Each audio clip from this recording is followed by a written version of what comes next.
तुम्हारे घर के मंदिर में शंख देव भी रखे हैं, तुम्हारे घर के मंदिर में घंटाल भी रखा हुआ है, गरुड़ घंटा, तुम्हारे घर के मंदिर में गणेश जी भी बैठे हैं, तुम्हारे घर के मंदिर में देवता भी बैठे हैं, तुम्हारे घर के मंदिर में कुल देवी भी बैठी है।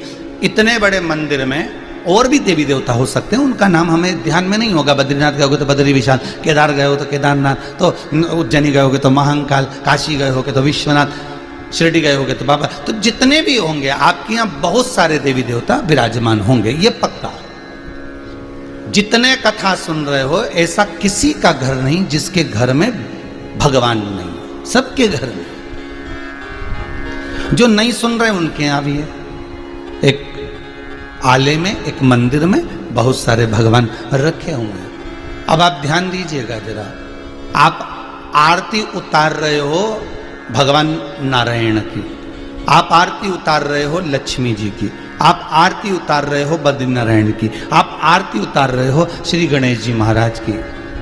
जय गणेश जय गणेश जय गणेश देवा, माता जाकी पार्वती पिता महादेवा। या आपने आरती उतारी जय जगदीश हरे, या आपने आरती उतारी जय शिवा ओमकार। अब आरती केवल आप शंकर की गा रहे हो, आरती केवल आप भगवान विष्णु की गा रहे हो, आरती केवल आप भगवान आदि आदि गणेश जी महाराज, देवी देवता जिसकी भी आप आरती गा रहे हो, जिसका भी आप भजन कर रहे हो, आरती आप केवल एक देवता की गा रहे हो। पर आप आरती सारे देवता कितने सारे बैठे हैं, तो गणेश जी के बाद क्या तुम देवी जी की आरती गाओगे?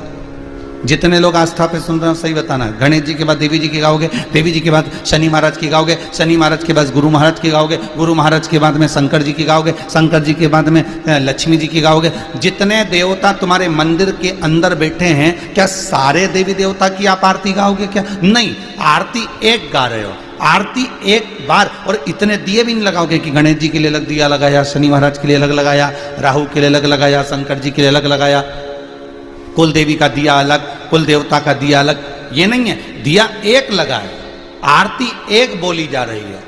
फिर सारे देवताओं को ये आरती स्वीकृत कैसे होगी? सारे देवताओं की आरती का पुण्य हमें कैसे मिलेगा? तो शिव महापुराण की कथा कहती है, स्कंद पुराण कहती है, पद्म पुराण कहती है कि जिस आसन पर बैठकर हम आरती करते हैं और वो जिस तरह से गुथा हुआ होता है, उसमें जितने धागे लगे होते हैं, उतने ही देवताओं की आरती का पुण्य हमारे खाते में पहुंच जाता है।